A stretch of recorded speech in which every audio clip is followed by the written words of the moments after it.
மீன்பிடி துறைமுகத்தை நீங்க நவீனப்படுத்துறதுல எங்களுக்கு எந்த விதமான ஆட்சேபனையும் இல்லை. ஆனா N4 காவல் நிலையத்திலிருந்து 0 கேட்டுக்கு ஏன் வந்து ஒரு சர்வீஸ் ரோடு நீங்க உருவாக்கு, அதுக்கு எனக்கு இப்போதைக்கு பழக்கம் சொன்னீங்கன்னா அது நல்லா இருக்கும். சென்னை பழைய N4 காவல் நிலையத்திலிருந்து 0 கேட்டுக்கு ஏன் இப்போ ஒரு ரோடு நீங்க உருவாக்கு, என்ன காரணம்? ஏற்கனவே இருக்கிற ரோடு இப்போ ஒரு ரோடு உருவாக்கும். ஆமா, இன்னொரு ரோடு போடுறாங்க, என்ன காரணம்? எங்களை காலி பண்ற வேலையை நீங்க செய்ய போறீங்களா? எனக்கு சந்தேகம் இருக்கு. 0 கேட்ல இருந்து பழைய N4 காவல் நிலையத்திலிருந்து 0 கேட்டுக்கு ரோடு இருக்கா கிட்டத்துல இல்ல போங்க, அதை சொல்லுங்க. நீங்க அதை சொல்லுங்க சார், இருக்கா இல்லையா கொடுங்க, நான் கேட்கிறேன். அதான் திட்டாதிகாரிகள் எங்களுக்கு கொடுங்க.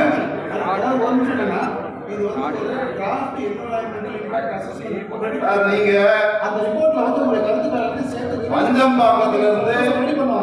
மஞ்சம்பாக்கத்திலிருந்து 0 கேட் வரைக்கும் போறதுக்கு நீங்க ரோடு போட்டு ஏற்கனவே எக்ஸ்பிரஸ் வெளியேட்டு ஹைவே ரோடு இருக்கு. அதுல பழைய N4 காவல் 0 கேட் வரைக்கும் 1.86 கிலோமீட்டர் வந்து நீங்க ₹1 வாடகைக்கு, ஆண்டுக்கு ₹1 வாடகை நீங்க கொடுத்துருக்கீங்களா இல்லையா? துறைமுகத்தை கேளுங்க, கொடுத்துருக்காங்களா இல்லையா கேளுங்க. ஆண்டுக்கு ₹1 கொடுக்குறீங்க. ஆனா என் மீனவனுக்கு நீங்க அங்க துறைமுக சட்டத்தை பயன்படுத்தி, வணிக துறைமுக சட்டத்தை பயன்படுத்தி எங்களை எலிவேட் பண்றீங்க, எங்களை காலி பண்றீங்க. மீன்பிடி துறைமுக சட்டம் வேற, துறைமுக சட்டம் பண்றாங்க. சென்னை மாவட்ட ஆட்சித்தலைவர் நீங்க கவனிக்கணுங்க. எங்களை காலி பண்றதுக்காக இப்போதைக்கு 97 கோடி ரூபாய் திட்டத்தை போட்டுட்டு உள்ளாடி ஒரு இன்னொரு ரோடு கொண்டு வர்றாங்க. இது வந்து அடுத்தது மதுரவாயில் போகக்கூடிய ஒரு ரோடை கொண்டு வர போறீங்க. சும்மா சொல்றது மட்டும்தான் மீன்பிடி துறைமுகம் சொல்றீங்க. பழைய N4 காவல் நிலையத்திலிருந்து 0 கேட்டுக்கு எதுக்கு அந்த ரோடு? எனக்கு மீனவர்கள் பயன்பாட்டுக்கான ரோடுன்னு சொல்லிட்டு நீங்க அந்த ஒரு ரோடை கொண்டு வர போறீங்க. இந்த ரோடு எதுக்கு?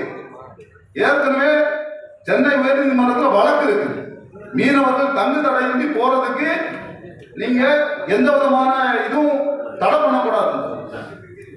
ஏற்கனவே ஓப்பன் நீங்க வந்து மேலதான் பிரிட்ஜ் போடணும், எல்லாமே தூண்களை நிறுத்தி தான் கொண்டு போக சொன்னாங்க. நீங்க எங்களுக்கு 4 கல்வெட்டை மட்டும் கொடுத்துட்டு 4 வழியை மட்டும் எங்களுக்கு கொடுத்துட்டு மீதி எல்லாத்தையும் அழைச்சிட்டீங்க. இப்ப அந்த ரோடும் சரியா இல்லை. ஒவ்வொரு நாளும் விபத்து நடக்குது, யாருமே கண்டுக்க மாட்டேங்கிறீங்க. இந்த திட்டம் வரணும்னா வரணும். கண்டிப்பா இந்த திட்டம் எங்களுக்கு ஸ்லிப்பு வேணும், மீன்பிடி அணையதளம் வேணும், ஏடிஎம் வேணும். உள்ள இருக்கக்கூடிய நீங்க ஒரு மீன்பிடி துறைமுகத்துக்குள்ளாடி உயர்ந்த மரங்களே வரக்கூடாதுன்னு சுற்றுச்சூழல் சொல்லுது. எப்படி இவங்க படத்துல காட்டுங்க பாருங்க, எல்லாமே உயர்ந்த மரம் இருக்கு. வரலாமா? மீன்பிடி துறைமுகத்துக்குள்ளாடி உயர்ந்த மரம் வரலாமா? வரலாமா? உங்களுடைய கருத்துக்கள் கேட்கிறேன். அதுக்கு தகுந்த மாதிரி ஸ்கீமை ரிவைஸ் பண்ணுவாங்க சார். அதுக்காக இந்த மீட்டிங் உங்களுடைய கருத்துக்களை பதிவு செய்யணும். பதிவு சொல்லாம அப்புறம் நீங்க மட்டும் எதாவது எழுதி போறதுக்காக கருத்துக்கள் பதிவு செய்து அரசாங்கத்துக்கு அனுப்பணும் சார். ப்ரொபோசல்ஸ் வந்து உங்களுக்கு எக்ஸ்பிளைன் பண்ணியிருக்காங்க. இப்போ நீங்க சொல்ற கருத்துக்களை சேர்த்துப்பாங்க சார். அது வந்து இல்ல ப்ராஜெக்ட்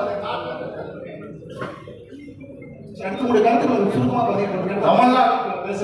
தமிழ்நாடு முழுவதும் இருக்கக்கூடிய எல்லா மீன்பிடி துறைமுகங்களும் அந்தந்த மீனவ கிராம பஞ்சாயத்து கீழே தான் இருக்குது.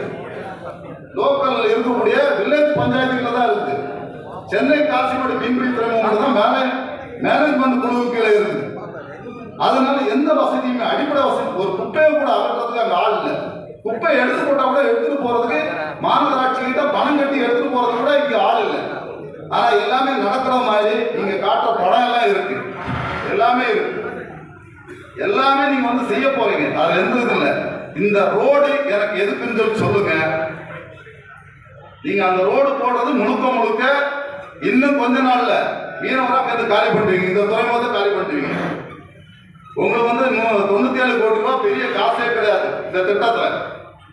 ஏற்கனவே வந்து கொஞ்சம் கொஞ்சமா நீங்க வந்து சென்னை துறைமுகத்தை விரிவுபடுத்தும் போது விரிவுபடுத்தி வர வர இந்த காசிமடி மீன்பிடி துறைமுகத்தை நீங்க அப்படியே அபகரிச்சுக்குவீங்க. அடுத்தது எங்களை என்ன பண்ணுவீங்க, திருவத்தூர்ல சூரிய மீன்பிடி துறைமுகம் கட்டிட்டாங்க, நீங்க அங்க போயிடுங்க அப்படின்னு சொல்ல போறீங்க. ஆகவே அந்த ரோடு மட்டும் அங்க வரக்கூடாது. எக்காரணம் மட்டும் அதுல இன்னொரு ரோடுன்னு சொல்லி மீனவர் பயன்பாட்டு ரோடுன்னு போட்டு நீங்க ஜீரோ கேட்டுக்கு ரோடு கொண்டு வரக்கூடாதுன்னு சொல்லி இப்ப தீர்மானம் போட்டீங்கன்னா மட்டும்தான் இந்த கூட்டம் செல்லுபடியாகும் கூட்டம். இல்லைன்னா எங்களுடைய ஆப்போசிட்டா தெரிவிப்போங்கிறத தெரிவிச்சுக்கிறேன். நன்றி, வணக்கம். செய்திகளை சுடவும் சூடாகவும் தெரிந்து கொள்ள எங்களை சப்ஸ்கிரைப் பண்ணுங்க. அப்படியே பெல் சிம்பலையும் கிளிக் பண்ணிடுங்க.